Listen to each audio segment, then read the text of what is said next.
thank you all for coming. Okay, so I've always loved video games, and not just for the dopamine or bright, pretty colors, but because of the ability to tell stories. The first major impact of video games in my life was actually when I was 8 or 9 with my father, and we played through the Halo campaigns. Together we played through Halo 3, 4, and a little bit of Reach. Playing through this just really strengthened my love for video games, their ability to tell story, and strengthened my relationship with my father. It really built the foundation of my love for video games and technology. All of my games, as I've said, have one major thing in common. They all have an amazing story. I love the story that they're able to share and give. And all of this story wouldn't be possible if it weren't for code. Coding is such a cool way to create, and the intricacies that are in coding mirror the intricacies of God. While it's not as grandiose, it is still something very, very intricate and very, very cool. It is a new way to create, and I believe, as Christians, we are called to create. In Genesis 1:26, it says, "Let us make mankind in our image." Here we can see that God chose to create us, and to be like God is to be a creator. And the way to create is evolving. It is no longer just skyscrapers and painting, and building roads and cars. It is becoming into a digital era, a digital age. We see more and more of the technology is evolving and making more things possible with code. This is why I wanted to learn code, but not only for this, but also for my future in cybersecurity. Capstone gave me the opportunity to pursue this further, pursue my passion. Originally, I was not actually going to do my capstone on coding. I was going to do my capstone on hardships, and how those hardships can grow you, and how your past hardships make you into the person you are. And while I still believe this is a very important topic, that everyone should do a deep dive into their own personal life and see how their hardships have grown them and how you've gotten here today, I just didn't find the passion that I found for coding with this topic. It was also very hard to plan practically.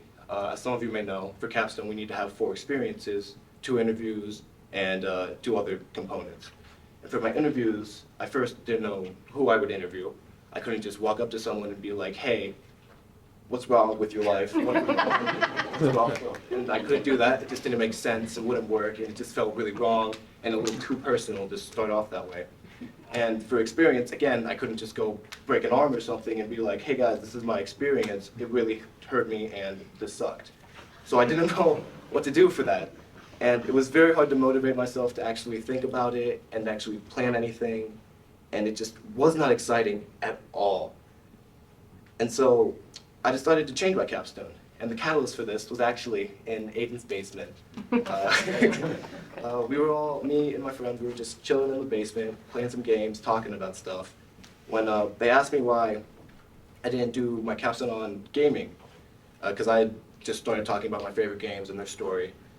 And I told them that didn't make any sense because I couldn't just sit there for 15 minutes and play a video game because then I would get a bad grade. So I told them I didn't think it would work practically. And then they were like, "Well, just do coding." And I don't know why that never came to my mind before, but it was such a good idea. And I was like, I should do that. So as I thought about doing coding, I also thought about my favorite games of all time, all of them story-driven. The first one being God of War, then Spider-Man, Last of Us 1 and 2. God of War is a game that follows the story of Kratos and Atreus, both grief-stricken, Kratos losing his wife, Atreus losing his mother. And as the story progresses, you see Kratos go from a cold, distant, very far away father, and Atreus go from a bitter, unaware young man into more of a warm, caring relationship between the two of them. It's a beautiful story of just overcoming grief and just relationships, and that doesn't even include the amazing gameplay and lore that is in it. Anyway, the video was just showing the code of the stuff. But to get my foot through the door for the coding, I decided to interview someone who has a lot of experience here with coding. He's been coding for almost 40 years, multiple PhDs, very smart man. That man is Dr. Probst. Dr. Probst was extremely easy to interview because of his knowledge of coding. He was able to expand on all of my questions and all of my comments with relative ease. He explained all of his past coding experiences, everything he's done with coding, his past jobs, his past programs, and past whatever it's called, experiences. And he also explained the intricacies of code and a bunch of coding languages. And as I listened to him talk, I realized how complicated code really was. And it kind of stressed me out and gave me a lot of anxiety because I didn't know where to start learning code. I had never even seen really any code, and I was so stressed and worried. And as he explained the coding languages, I realized I had to choose a language to learn first, and I was worried I'd choose one that would become obsolete in the next 10 years, or maybe just not work for me, not work for my career, not work for what I want to do with my life. So I was just really stressed and overwhelmed. Luckily, though, Probst alleviated a lot of these fears when he told me that he would teach me coding. He said he would be teaching me in Java, and that he would just give me lessons weekly, and he would give me projects around the school to do. Unfortunately, only one lesson ever happened, and I never got to do the projects. But it was still a really cool experience overall. Uh, the lesson didn't happen for a while because Probst is a very busy man, as a lot of you know, and he kind of runs like the entire tech department here at our school. So it took a very long time to schedule. When it finally did happen, he downloaded he downloaded all the Java stuff onto my computer, and he just showed me all the basics of it, where to start, and showed me that Java has all these walkthroughs and stuff. And then he showed me this one program called anagrams. And if you don't know what an anagram is, it's just a jumble of letters that's supposed to make a word after you unjumble it. The game itself is very boring and mundane, and I wouldn't recommend it, but the code itself was so cool. As soon as I saw the code, and as Probst explained the code, I realized this is something I want to do with my life. This is something I want to pursue. It was something that I love. I also realized again that I had no idea what I was doing. So much of the code went over my head, and so much of it was just way too complicated for me. And I saw how many lines of code it took just to make this simple game that I didn't know if I would be able to make anything worthwhile. So after this lesson, I decided to go home and use the Java walkthroughs and start my own program. And that program is called Hello World. And in that program, it's very basic. I think it's one line of code, extremely simple. But this code took me about 30 minutes to do. And it was one of the most frustrating but also amazing, satisfying things I've done.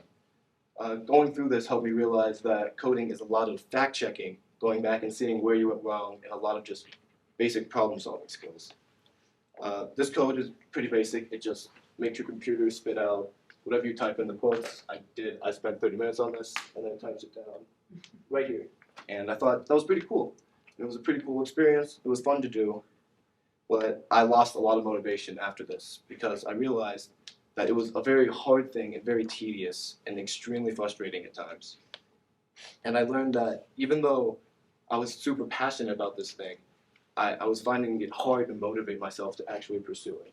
I realized that within my life, I find a lack of motivation even for things that I'm passionate about, and often I'll just go weeks or months without actually doing it. And since this, I've done very little coding.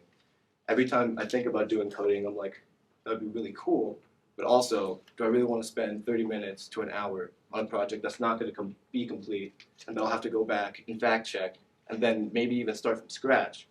And often I'll just find myself just not even wasting the time in my mind, and just, I won't do it. It just feels, code is such a big, beautiful thing, it just feels unmanageable to me sometimes. And I haven't had any more lessons with Probst, so it's really just the computer telling me I did something wrong, and then me getting mad at the computer. So I would just sit there, and I didn't know what to do. I really hope that this motivation block leaves me in time for college, because as I previously stated, I'm going into cybersecurity. For those who don't know, it is basically just protecting companies and internet from like hackers and stuff. It's pretty cool, but I just hope that I can find motivation to actually do code.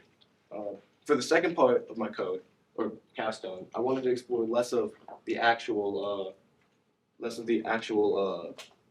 like basics of code and actually the ethics of code. And so I interviewed this one man whose name was Mark, and Mark also was a software development person who's done a lot of projects. I asked him about a few of his projects, and he said that he couldn't tell me, and it was very suspicious, but he said that he's been coding for a while. And I asked him whether or not he believed that code was evil, or technology was evil, or if technology was good. And he said, I believe technology to be evil because man in itself is evil. And while that statement has a lot to unpack there, but I don't think that that makes net code or technology necessarily evil. Because if the reason that technology is evil is because man has corrupted it, is technology actually evil? Technology in my mind and code in my mind is a tool that people use to acquire a purpose or do a purpose. Code is no more evil than, let's say, a hammer. You can't say that a hammer is evil, but if someone kills someone with a hammer, you still can't say it's evil. It's just the tool that was used. So I asked him about that, and his primary example was, as most people's, is social media. He explained that social media is a good platform, started off with right intentions, but has devolved into this corrupt, very perverse platform that just takes away a lot of people's time and energy and leads to a lot of unhealthy comparisons. And again, I agreed with this, but I also thought and pushed back that social media was made by people who are ultimately sinful and was corrupted by more sinful people.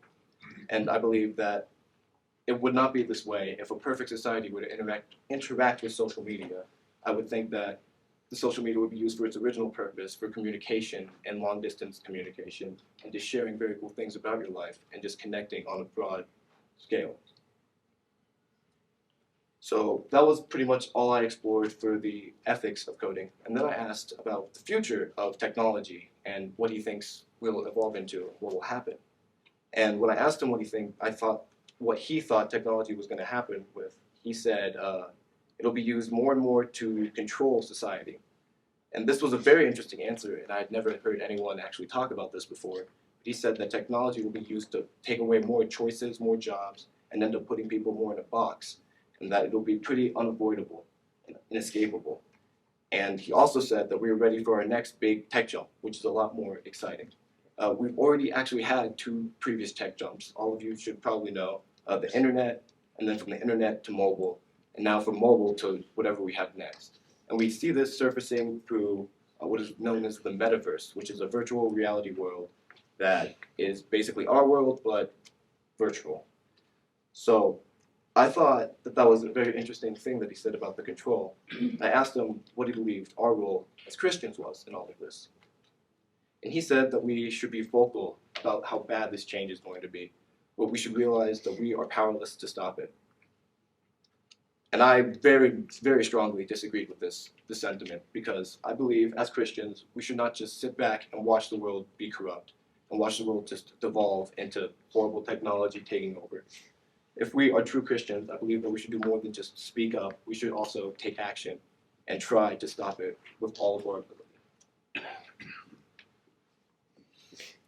Now that I have a lot more experience with code and the ethics of code, I truly believe that code is a beautiful tool that many people use for good. And I believe that the evil that code can do is unavoidable, as it is within the entire world. I believe that code mirrors God's creation, even if it's not as grandiose and it doesn't make life and it can't make ecosystems. It's still extremely detailed and intricate and a beautiful new way to create. I pray that my motivation grows as time goes on, and that I will be able to truly experience code in its fullest capacity and be able to explore my career in cybersecurity further. I believe that thinking about the future is somewhat necessary, also very scary, but necessary so that we know how to prepare for the best or possibly the worst scenarios. I'm very happy that Capstone has blessed me with the ability to do code, even if it was on a very minute level. And I can't wait to see where it leads me. Thank you.